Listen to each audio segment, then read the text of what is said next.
बूंदी की धरती, जहां आमतौर पर राजनीतिक भाषाओं में आक्रामकता दिखती है, वहां इस बार मंच पर भावनाएं झलक पड़ी। सभा में मौजूद हजारों कार्यकर्ताओं के बीच जब नरेश मीणा ने सचिन पायलट का नाम लिया तो उनकी आवाज भर्रा गई। पल भर के लिए मंच पर सन्नाटा छा गया, आंखें नम थी और शब्दों में दर्द साफ झलक रहा था। नरेश मीणा ने कहा कि राजस्थान में एक किसान के बेटे की राजनीतिक हत्या करने का प्रयास किया गया, उसके नाम पर वोट मांगे गए, जनता से भरोसा लिया गया, सत्ता बनाई गई, लेकिन सत्ता मिलती ही उसी किसान के बेटे को किनारे कर दिया गया। ये शब्द केवल आरोप नहीं थे, बल्कि उस पीड़ा की अभिव्यक्ति थे जो पिछले कुछ वर्षों में राजस्थान की राजनीति के भीतर सुलगते रहे हैं। आगे बढ़ने से पहले नरेश मीणा का यह बयान आप सुनिए।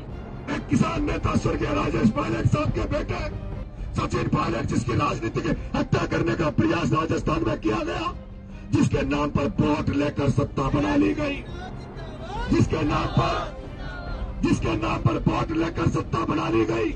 रुकिए और जरा ध्यान से सुनिए। क्या आप हमारी इन खबरों से अपने व्यापार को भी बढ़ाना चाहते हैं?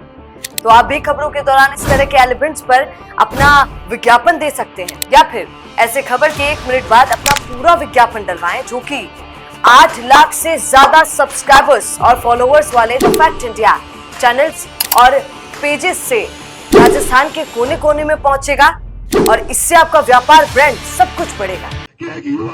एक राजस्थान में एक युवा सचिन पायलट के नाम पर वोट मांगकर वोट लेकर सत्ता में आ गए, लेकिन उसके बाद सत्ता में आने के बाद उसको धोखा दे दिया।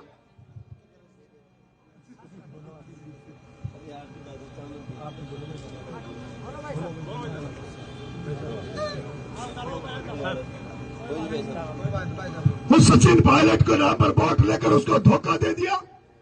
उसके बाद वो जब सड़कों पे उतरा, उसने अपना शक्ति प्रदान करने का कोशिश की, तो उन्होंने कहा कि मैं राजस्थान में मेरे जन्मदिन पर ब्लड डोनेशन कैंप लगाना चाहता हूं, एक रिकॉर्ड बनाना चाहता हूं। तब इस हारोती में सचिन पायलट के नाम पर कोई भी कांग्रेस में कोई भी एक भी नेता नहीं था जो उनके जन्मदिन पर ब्लड डोनेशन का जिसने कैंप लगाया हो। और इसलिए नहीं लगाया क्योंकि यह हारोती में जो राजनीति कर रहे हैं, जो धन्ना सेठ बैठे हैं, इस हारोती में आज के पहले यहां अगर कांग्रेस का कोई मालिक था तो शांति धारीवाल था। अगर कांग्रेस का यह हारोती में कोई मालिक बनकर बैठा था तो प्रमोद जैन भाया बैठा था। और मैंने जब देखा कि हारोती में कोई सचिन पायलट के नाम पर कोई नेता ब्लड डोनेशन कैंप लगा नहीं रहा है, तब मुझे वहां लगा कि मुझे हारोती में जाना चाहिए और उस सचिन पायलट के लिए ब्लड डोनेशन कैंप लगाना चाहिए। आपका भाई जयपुर से चलकर, क्योंकि जयपुर में मैंने काम किया, जयपुर में मैं हजारों की तादाद में ब्लड डोनेशन कैंप लगा सकता था, लेकिन मैं 12 की धरती पर आया। और इसलिए आया कि वो प्रमोद जैन भाया जिसका टिकट का संकट था, जिसको अशोक गहलोत धारीवाल से अनबर के कारण टिकट नहीं देना चाह रहा था, उस जब टिकट का लाले पड़ रहे थे प्रमोद जैन भाया के, जो बार बार लालच में पाले बदल लेता है, नेता बदल लेता है, वो प्रमोद जैन भाया को लगा कि अशोक गहलोत मुझे टिकट नहीं देगा, शांति धारीवाल मुझे टिकट नहीं देने देगा। तो आपको पता होगा प्रमोद जैन भाया सचिन पायलट। नरेश मीणा के इस बयान को अगर ध्यान से सुना जाए तो इसमें आक्रोश से ज्यादा आदर और अपनापन दिखाई देता है। मंच से उन्होंने ये भी साफ किया कि आज भी वे सचिन पायलट को एक आदर्श नेता मानते हैं। उनके मुताबिक पायलट उस पीढ़ी का प्रतिनिधित्व करते हैं जो राजनीति को विरासत नहीं जिम्मेदारी मानती है।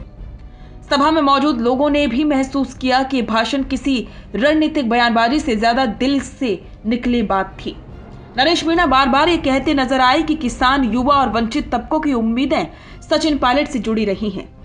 यही वजह है कि जब जब पायलट के साथ अन्याय हुआ तब तब जनता के एक बड़े वर्ग को भी खुद के साथ अन्याय होता हुआ महसूस हुआ। राजनीतिक गलियारों में अब ये चर्चा तेज हो गई है कि नरेश मीणा का ये भावुक रुख केवल बीते घटनाक्रमों पर प्रतिक्रिया नहीं है, बल्कि आने वाले समय के संकेत भी देता है।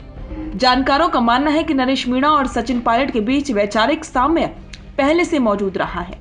दोनों ही किसान पृष्ठभूमि, युवा राजनीति और जमीनी संघर्ष की बात करते रहे हैं। नरेश मीणा ने अपने भाषण में यह भी संकेत दिया कि राजनीति में अवसर और सम्मान दोनों जरूरी हैं। उन्होंने कहा कि अगर किसी नेता को काम करने की खुली छूट मिले तो वो राजस्थान की तस्वीर बदल सकता है। हालांकि उन्होंने सीधे तौर पर किसी का नाम नहीं लिया, लेकिन उनका इशारा साफ तौर पर सचिन पायलट की ओर माना जा रहा है। राजनीतिक विश्लेषकों का कहना है कि यदि भविष्य में सचिन पायलट को राजस्थान की राजनीति में फ्री हैंड दिया जाता है तो नरेश मीणा जैसे नेताओं को उनके साथ नई भूमिका मिल सकती है। ये भूमिका केवल पद की नहीं बल्कि एक बड़े सामाजिक और राजनीतिक आंदोलन की हो सकती है। सभा के दौरान नरेश मीणा ने यह भी कहा कि राजनीति में स्थायी दुश्मन या स्थायी दोस्त नहीं होते, लेकिन स्थायी होते हैं तो केवल सिद्धांत। उन्होंने दोहराया कि वे आज भी उन्हीं सिद्धांतों के साथ खड़े हैं जिनकी बात कभी सचिन पायलट ने खुले मंचों से की थी। किसानों का सम्मान, युवाओं को अवसर और निर्णयों में पारदर्शिता। बूंदी की सभा के बाद यह साफ हो गया कि राजस्थान की राजनीति एक बार फिर से करवट ले रही है। नरेश मीणा का भावुक होना, पायलट का नाम लेते ही आंखों का नम हो जाना और शब्दों में सम्मान का भाव, ये सब इशारा करते हैं कि आने वाले समय में नए राजनीतिक समीकरण बन सकते हैं। ये भी पूरी संभावना जताई जा रही है कि यदि सचिन पायलट को संगठन या सरकार में निर्णायक भूमिका मिलती है तो वे नरेश मीणा जैसे नेताओं को आगे बढ़ने का मौका दे सकते हैं। इससे न केवल नई पीढ़ी के नेताओं को मंच मिलेगा बल्कि कांग्रेस की राजनीति में भी नई ऊर्जा का संचार हो सकता है। फिलहाल बूंदी से उठी आवाज राजस्थान के राजनीतिक गलियारों में गूंज रही है। सवाल सिर्फ इतना है कि क्या ये भावनात्मक अपील आने वाले समय में एक ठोस राजनीतिक कदम में बदलेगी? क्या नरेश मीणा और सचिन पायलट फिर से एक साझा मंच पर दिखाई देंगे? जवाब भविष्य के गर्भ में है, लेकिन इतना तय है कि बूंदी की यह सभा राजस्थान की राजनीति में एक नए अध्याय की शुरुआत का संकेत जरूर दे गई है। बिजनेस अच्छा हो सकता है, लेकिन अगर नाम नहीं दिखा तो पहचान कैसे बनेगी? अब टेंशन छोड़िए, द फैक्ट इंडिया आपके बिजनेस को देगा वो पहचान जो पूरे राजस्थान में हर किसी तक पहुंचे। न्यूज चैनल पर विज्ञापन, पॉडकास्ट और प्रमोशन के जरिए आप सीधे 5 लाख सब्सक्राइबर और 10 करोड़ से ज्यादा व्यूज तक अपनी पहुंच बना सकते हैं। तो देर किस बात की, आज ही द फैक्ट इंडिया से जुड़िए और अपने बिजनेस को बनाइए हर घर का नाम।